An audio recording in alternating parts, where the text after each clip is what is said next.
বিসমিল্লাহির রহমানির রহিম। আলহামদুলিল্লাহি রাব্বিল আলামিন ওয়াসসালাতু ওয়াসসালামু আলা রাসূলিহিল কারীম। আম্মা বা'দ। আসসালামু আলাইকুম ওয়া রাহমাতুল্লাহি ওয়া বারাকাতুহু।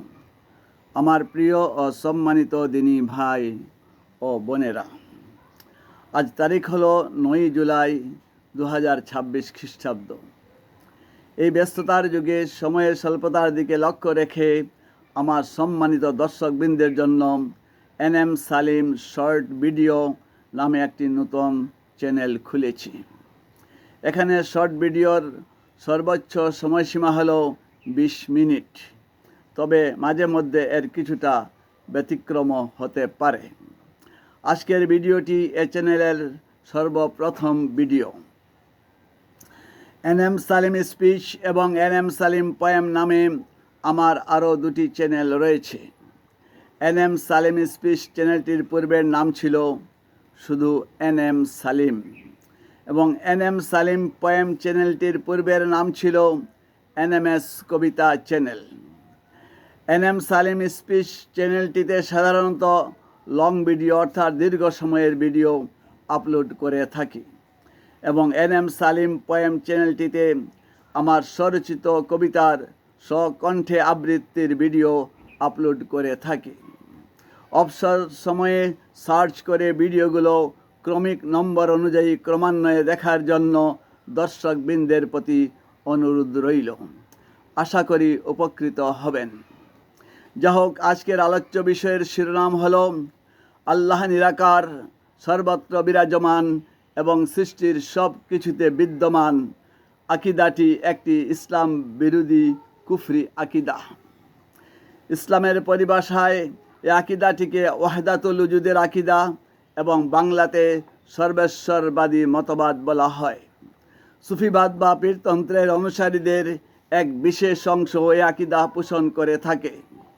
ওয়াহদাতুল উজুদের আকিদাতে বিশ্বাসী ধর্মগুরুগণ ও পীর বাবাগণ এই উপমার সাহায্যে দলিল প্রমাণ ছাড়াই আকিদাটি খুব সুন্দরভাবে বুঝিয়ে থাকেন।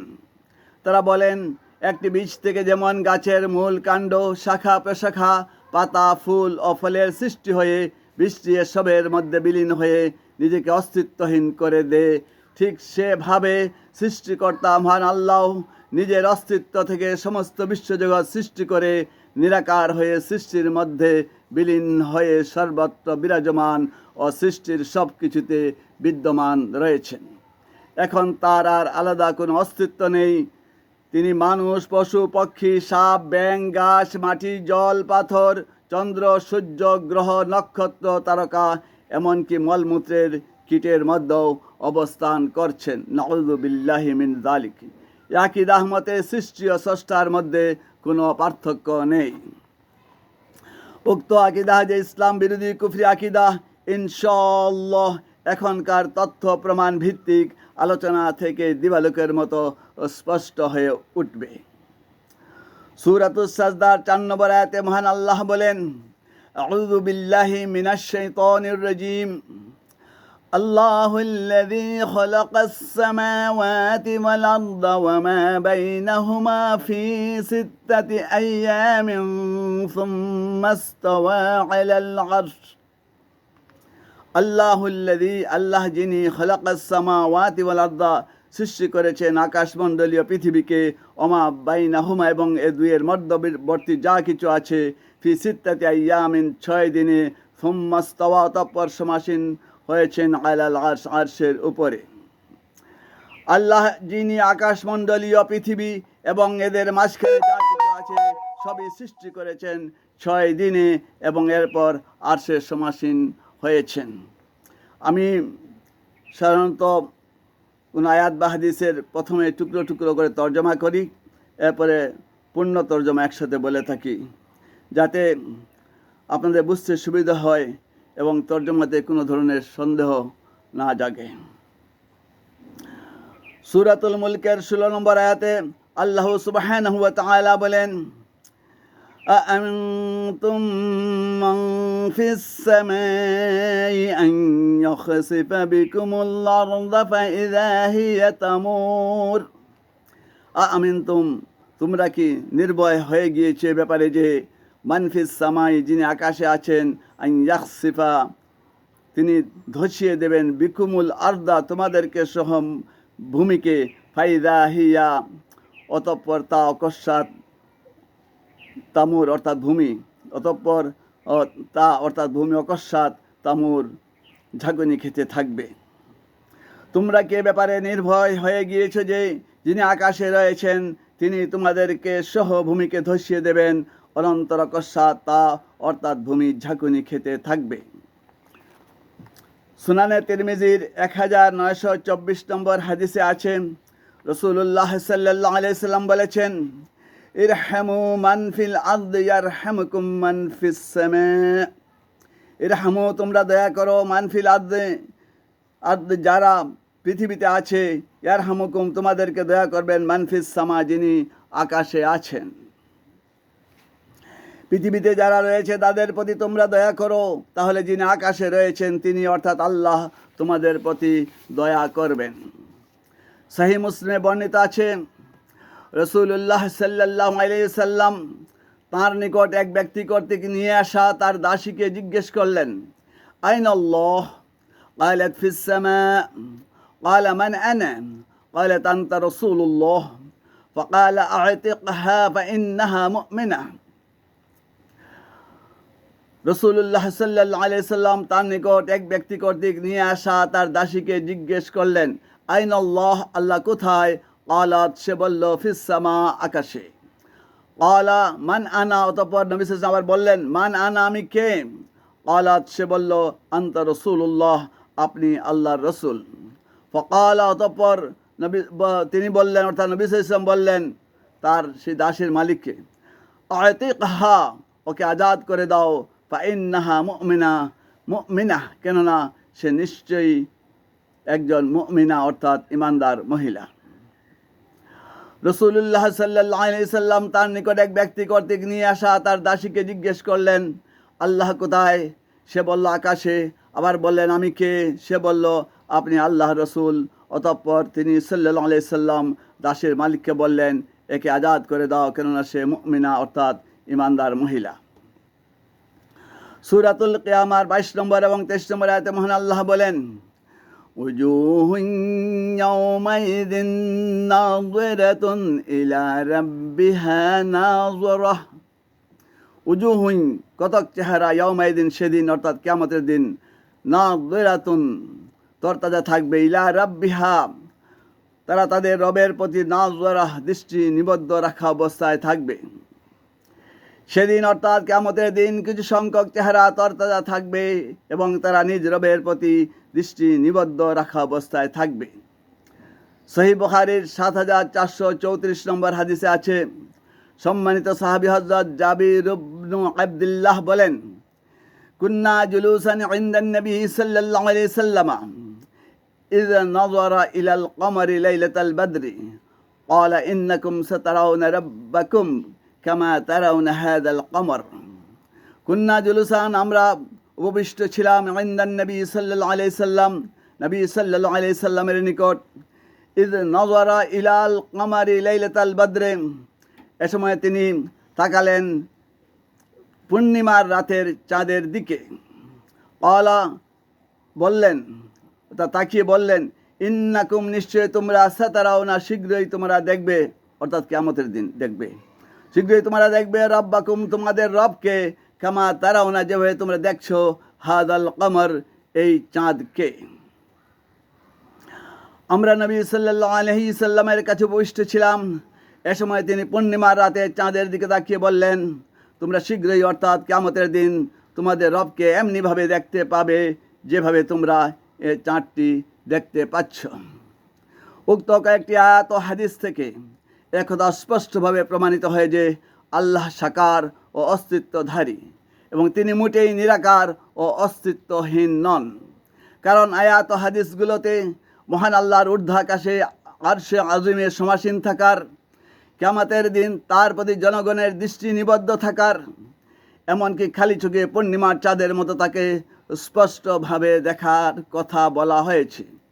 তবে তাঁর আকৃতি ও সত্তা কীরূপ তা আমাদের জানা নেই এবং তিনি সৃষ্ট কোনো কিছুর মতো নন। যেহেতু মহান আল্লাহ আরশে আযিমের সমাসীন রয়েছেন, তাই তিনি সর্বত্র বিরাজমান নন এবং সৃষ্টির কোনো কিছুতে বিদ্যমানও নন। তিনি সর্বশ্রেষ্ঠ, সর্বশক্তিমান, সর্বজ্ঞানী এবং অন্তর বাহির, বর্তমান, অতীত, ভবিষ্যৎ সব কিছু সম্পর্কে জ্ঞাত।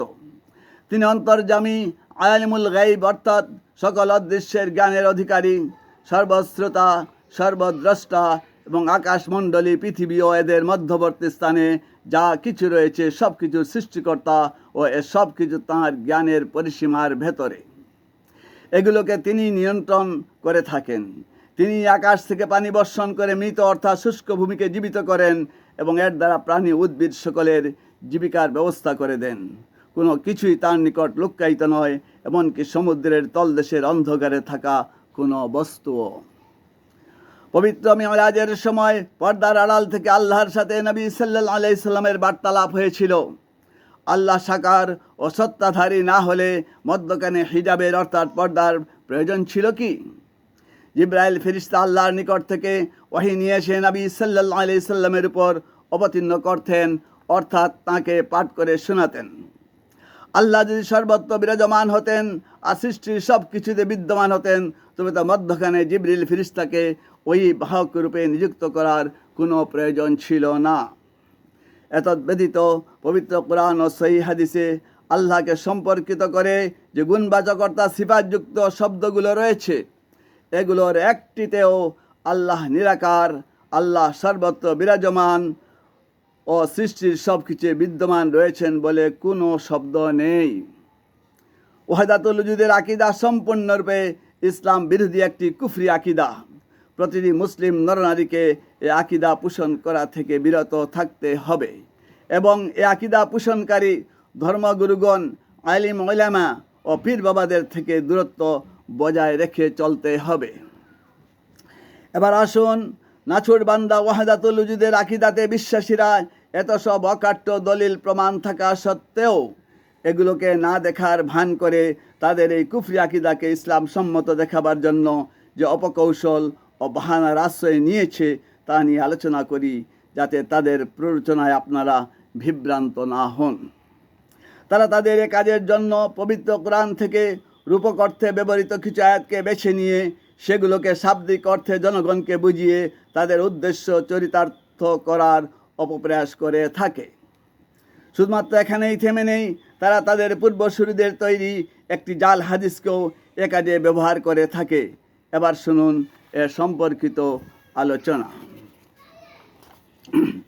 সূরাতুল হাদীদের 4 নম্বর আয়াতে আল্লাহ সুবহানাহু ওয়া তাআলা বলেন, ওয়া মা'আকুম আইনামা কুনতুম, এবং তিনি অর্থাৎ আল্লাহ মা'আকুম তোমাদের সাথে আছেন, আইনামা কুনতুম তোমরা যেখানেই থাকো না কেন। তিনি অর্থাৎ আল্লাহ তোমাদের সাথেই আছেন তোমরা যেখানেই থাকো না কেন। আয়াতটিতে সাথে থাকার কথাটি রূপক অর্থে এসেছে। এখানে সাথে থাকার অর্থ হলো বান্দাগণ যেখানেই থাকুন না কেন আল্লাহ তাদের অন্তর বাহির সব কিছু সম্পর্কে জ্ঞান রাখেন, দেখেন ও বুঝেন। কোনো কিছু তাঁর নিকট লুক্কায়িত নয়। কখনো কখনো সাথে থাকার অর্থ সাহায্য সহায়তা প্রদানের কথা বোঝায়। যেমন কেউ বলল, তুমি কাজ করে যাও, আমি তোমার সাথে আছি। এখানে সাথে থাকার অর্থ শারীরিকভাবে সাথে থাকা নয়, বরং সাহায্য সহায়তা প্রদান অর্থে এসেছে। ওয়াহদাতুল উজুদে বিশ্বাসীরা আয়াতটির রূপক অর্থ গোপন রেখে উদ্দেশ্য প্রণোদিতভাবে শাব্দিক অর্থ গ্রহণ করে জনগণকে ভুল বুঝিয়ে বলে, যেহেতু এই আয়াতে আল্লাহ তার বান্দাদের সাথে থাকার কথা বলেছেন, সুতরাং নিরাকার আল্লাহ মানুষের মধ্যে নিরাকার হিসেবে আছেন এবং এভাবে তিনি সৃষ্টি জগতের সব কিছুতে বিদ্যমান রয়েছেন। আপনারা এসব মন গড়া বিভ্রান্তিমূলক কথা শুনে বিভ্রান্ত হবেন না।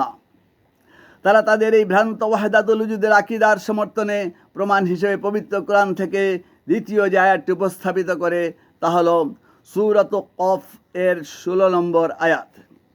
আয়াতে মহান আল্লাহ বলেন, ওয়ানাহনু আকরাবু ইলাইহি মিন হামলিল ওয়ারিদ। ওয়ানাহনু এবং আমি আকরাবু ইলাইহি তার অধিকতর নিকটে, মিন হাবলিল ওয়ারিদ কণ্ঠনালীর থেকেও, আমি কণ্ঠনালী থেকেও তার অধিকতর নিকটে আছি। এবং আমি কণ্ঠনালী থেকেও তার অধিকতর নিকটে আছি। আয়াতটিতে রূপক হিসেবে কণ্ঠনালী থেকে অধিকতর নিকটে থাকার কথা বলে এটাই বোঝানো হয়েছে যে আল্লাহ তার বান্দার অন্তরের গোপনীয়তা সম্পর্কেও খবর রাখেন। কেউ কোনো কিছুই তার থেকে গোপন করে রাখতে পারে না। কেউ যদি বলে আমি তার নাড়ি ভুঁড়ির খবর জানি, তবে এর অর্থ এই নয় যে উক্ত ব্যক্তি লোকটির নাড়ি ভুঁড়ি কীরূপ ও এসবের অবস্থান সম্পর্কে অবগত, বরং প্রকৃত অর্থ হলো সে লোকটির খুঁটিনাটি বিষয় সম্পর্কে অবগত। ঠিক এভাবেই উক্ত আয়াতটি রূপক অর্থে এসেছে। ওয়াহদাতুল উজুদের আকিদাতে বিশ্বাসীরা পূর্বের আয়াতের মতোই এই আয়াতের প্রকৃত রূপক অর্থকে গোপন রেখে শাব্দিক অর্থ গ্রহণ করে জনগণকে ভুল বুঝিয়ে বলে, যেহেতু এই আয়াতে আল্লাহ তার বান্দার কণ্ঠনালী থেকেও অধিকতর নিকটে থাকার কথা বলেছেন, সুতরাং আল্লাহ মানুষের মধ্যে নিরাকারভাবে বিদ্যমান রয়েছেন এবং এভাবে সৃষ্টির অন্যান্য সব কিছুতেও বিদ্যমান। আমি পূর্বেও বলেছি, আবারও বলছি, আমার বক্তব্যের প্রথম দিকে উল্লেখ করা আয়াত ও হাদিসগুলোতে মহান আল্লাহর আকাশে আরশে আজিমের সমাসীন থাকার, কিয়ামতের দিন তার প্রতি তার বান্দাদের দৃষ্টি নিবদ্ধ থাকার, এমনকি খালি চোখে পূর্ণিমার চাঁদের মতো তাকে স্পষ্টভাবে দেখার কথা বলা হয়েছে। যেহেতু মহান আল্লাহ আরশে আজিমের সমাসীন রয়েছেন, তাই তিনি সর্বত্র বিরাজমান নন এবং সৃষ্টির সব কিছুতে বিদ্যমানও নন। পবিত্র মেরাজের সময় পর্দার আড়াল থেকে আল্লাহর সাথে নবী সাল্লাল্লাহু আলাইহি সাল্লামের বার্তালাপ হয়েছিল। আল্লাহ সাকার সত্তাধারী না হলে মধ্যখানে পর্দার অর্থাৎ হিজাবের প্রয়োজন ছিল কি? জিব্রাইল ফেরেশতা আল্লাহর নিকট থেকে ওহী নিয়ে এসে নবী সাল্লাল্লাহু আলাইহি সাল্লামের উপর অবতীর্ণ করতেন, অর্থাৎ তাকে পাঠ করে শোনাতেন। আল্লাহ যদি সর্বত্র বিরাজমান হতেন আর সৃষ্টির সব কিছুতে বিদ্যমান হতেন, তবে তো মধ্যখানে জিব্রাইল ফেরেশতাকে ওহীবাহক রূপে নিযুক্ত করার কোনো প্রয়োজন ছিল না। এতদ্ব্যতীত পবিত্র কোরআন ও সহিহ হাদিসে আল্লাহকে সম্পর্কিত করে যে গুণবাচক অর্থাৎ সিফাতযুক্ত শব্দগুলো রয়েছে, এগুলোর একটিতেও আল্লাহ নিরাকার, আল্লাহ সর্বত্র বিরাজমান এবং সৃষ্টির সব কিছুতে বিদ্যমান রয়েছেন বলে কোনো সিফাতি শব্দ নেই। তাই আপনারা আয়াতের রূপক অর্থকে শাব্দিক অর্থে বোঝানো বিভ্রান্তিমূলক কথা শুনে বিভ্রান্ত হয়ে নিজেদের আকিদাহ নষ্ট করবেন না। ওয়াহদাতুল উজুদের আকিদাধারীরা তাদের পূর্বসূরীদের থেকে চলে আসা একটি মাউজু অর্থাৎ জাল হাদিসের সাহায্য নিয়ে বাস্তবে থাকা আল্লাহর আরশে আজিমকে অস্বীকার করে থাকে। এই জাল হাদিসটি হলো কলবুল মুমিনি আরশুর রহমান। কলবুল মুমিনি, মুমিনের কলব অর্থাৎ হৃদয়, আরশুর রহমান, রহমান অর্থাৎ আল্লাহর আরশ। মুমিনের কলব অর্থাৎ হৃদয় হলো রহমানের অর্থাৎ আল্লাহর আরশ। আরশ বলা হয় সিংহাসনকে। এই উক্তিটি আপনারা নির্ভরযোগ্য কোনো হাদিসের গ্রন্থে পাবেন না। এটি নিশ্চিতভাবে একটি জাল হাদিস, যা ওয়াহদাতুল উজুদে বিশ্বাসীদের গ্রন্থে রাসূলুল্লাহ সাল্লাল্লাহু আলাইহি সাল্লামের হাদিস বলে উল্লেখ রয়েছে। এই জাল হাদিস দ্বারা ওয়াহদাতুল উজুদে বিশ্বাসীরা একদিকে আল্লাহর আরশের বাস্তব অস্তিত্বকে অস্বীকার করেছে, আবার মুমিনের কলব আল্লাহর আরশ বলে জনগণকে তারা একথা বুঝিয়ে থাকে যে পবিত্র কোরআনে আল্লাহ আরশে সমাসীন হয়েছেন বলে যে কথা বলা হয়েছে তা আসলে আল্লাহ মুমিনের কলবে সমাসীন হবার কথা বলেছেন, কেননা মুমিনের কলব হলো আল্লাহর আরশ। সুতরাং নিরাকার আল্লাহ মুমিন ব্যক্তির মধ্যে অবস্থান করছেন এবং এভাবে সৃষ্টির সব কিছুতে অবস্থান করছেন। আল্লাহর আরশের যে বাস্তব অস্তিত্ব রয়েছে তার সমর্থনে পবিত্র কোরআন থেকে কয়েকটি আয়াত আমি আপনাদের সম্মুখে তুলে ধরছি। সূরাতুল হুদের 7 নম্বর আয়াতে আল্লাহ তাবারাকা ওয়া তাআলা বলেন, ওহুয়াল্লাযী খালাকাস সামাওয়াতি ওয়াল আরদা ফি সিত্তাতি আইয়ামিন ওয়া কানা আরশুহু আলাল মা। ওহুয়াল্লাযী, তিনি অর্থাৎ আল্লাহ যিনি, খালাকাস সামাওয়াতি ওয়াল আরদা, সৃষ্টি করেছেন আকাশমণ্ডল পৃথিবীকে, ফি সিত্তাতি আইয়ামিন, 7 দিনে, ওয়া কানা আরশুহু, এবং তার আরশ ছিল, আলাল মা, পানির উপর, অর্থাৎ সেই আকাশমণ্ডলীয় পৃথিবী সৃষ্টি করার আগে। আর তিনি আকাশমণ্ডলীয় পৃথিবী সৃষ্টি করেছেন 6 দিনে এবং এর আগে ব্র্যাকেটের ভেতরে তার আরশ ছিল পানির উপর। সূরাতুত তাওবার 129 নম্বর আয়াতে আল্লাহ তাআলা বলেন, ওয়াহুয়া রাব্বুল আরশিল আযীম, ওয়াহুয়া এবং তিনি রব্বুল আরশিল আযীম, মহা আরশের প্রভু, এবং তিনি অর্থাৎ আল্লাহ মহা আরশের প্রভু। সূরাতুজ জুমারের 75 নম্বর আয়াতে আল্লাহ সুবহানাহু ওয়া তাআলা বলেন, وترى الملائكة حافين من حول العرش يسبحون بحمد ربهم وترى الملائكة, এবং তুমি দেখবে ফেরেশতাগণ হাফিনা বৃত্তাকারে অবস্থান করে মিন হাউলিল আরশি, আরশের চতুর্দিকে, ইউসাব্বিহুনা পবিত্রতা বর্ণনা করছে, বিহামদি প্রশংসার সাথে, রব্বিহিম তাদের রবের। এবং তুমি দেখতে পাবে যে ফেরেশতারা আরশের চতুর্দিকে বৃত্তাকারে অবস্থান করে তাদের রবের প্রশংসা সহকারে পবিত্রতা বর্ণনা করছে।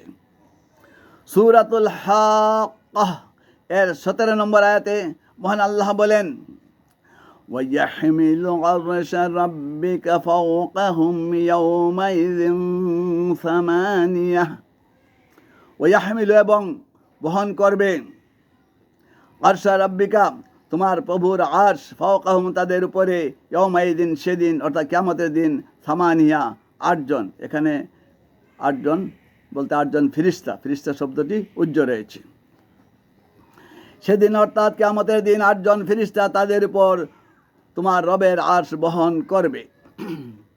উক্ত আয়াতগুলোতে আকাশমণ্ডলীয় পৃথিবী সৃষ্টির পূর্বে আরশ পানির উপরে থাকা, আল্লাহ আরশের প্রভু হওয়া, আরশের চতুর্দিকে ফেরেশতারা বৃত্তাকারে অবস্থান করে প্রশংসার সাথে আল্লাহর পবিত্রতা বর্ণনা করা, কিয়ামতের দিন 8 জন ফেরেশতা কর্তৃক আরশকে বহন করা, যে কথাগুলো এসেছে তা কি কাল্পনিক, অবাস্তব, অস্তিত্বহীন আরশের ক্ষেত্রে প্রযোজ্য হতে পারে? মোটেই না, কারণ সব কিছু একমাত্র বাস্তব ও অস্তিত্বধারী আরশের সাথেই সম্ভব। তবে হ্যাঁ, আরশের আকৃতি, গঠন ও প্রকৃতি কীরূপ তা আমাদের জানা নেই। একবার চিন্তা করুন কিভাবে ওয়াহদাতুল উজুদ আকিদাতে বিশ্বাসীরা জাল হাদিসের সাহায্য নিয়ে আল্লাহর আরশের বাস্তব অস্তিত্বকে অস্বীকার করে জনগণকে বিভ্রান্ত করছে। অন্যদিকে আল্লাহর ঊর্ধ্বাকাশে অবস্থানের কথাকে অস্বীকার করার কোনো ধরনের রূপক অর্থে থাকার মতো পবিত্র কোরআনের আয়াত বা হাদিস না পেয়ে হালাল, হারাম, সত্য, মিথ্যা, জায়েজ নাজায়েজের কোনো পরোয়া না করে প্রকাশ্যে তারা বলছে, পূর্বে উল্লেখিত আয়াতে হাদিসে থাকা আকাশ শব্দটি বাস্তব অর্থে আসেনি। এটি দ্বারা আল্লাহর উচ্চ মর্যাদা ও মহিমা বোঝানো হচ্ছে। লক্ষ্য করুন, তারা নিজেদের ভ্রান্ত ওয়াহদাতুল উজুদের আকীদাকে বাস্তবসম্মত প্রমাণিত করতে আয়াতের রূপক অর্থকে শাব্দিক অর্থে, আবার শাব্দিক অর্থে থাকা আয়াত এবং হাদিসে শাব্দিক অর্থে থাকা আকাশকে রূপক অর্থে ব্যবহার করছে। জানি না এদের অন্তরে আল্লাহর ভয় বলে কিছু আছে কি নাই। আপনারা আশআরি ও মাতুরিদি ধারার আলিমদের থেকেও সতর্ক থাকবেন, কেননা তারাও কোনো না কোনোভাবে ওয়াহদাতুল উজুদের আকীদার সাথে সম্পর্কিত।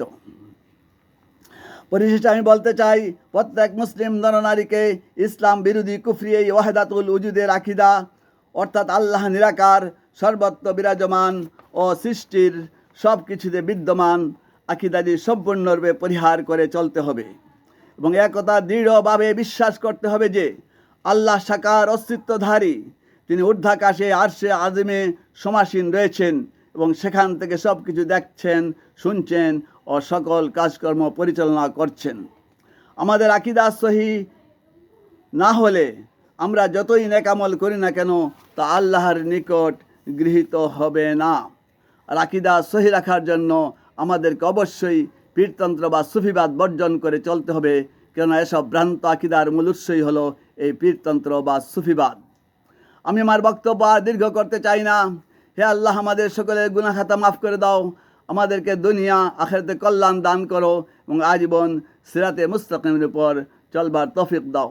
ربنا تقبل منا إنك أنت السميع العليم وتب علينا يا مولانا إنك أنت التواب الرحيم صلى الله على محمد وعلى آله وسلم آمين ইনশাআল্লাহ আগামীতে নতুন কোনো বিষয়ে শর্ট ভিডিও নাম্বার 2 নিয়ে আবারও আপনাদের সম্মুখে উপস্থিত হব এই আশা রেখে আজকের মতো আমার বক্তব্য এখানেই সমাপ্ত করছি ওয়া আখিরু দাওয়ানা আনিল হামদুলিল্লাহি রাব্বিল আলামিন আসসালামু আলাইকুম ওয়া রাহমাতুল্লাহি ওয়া বারাকাতুহু।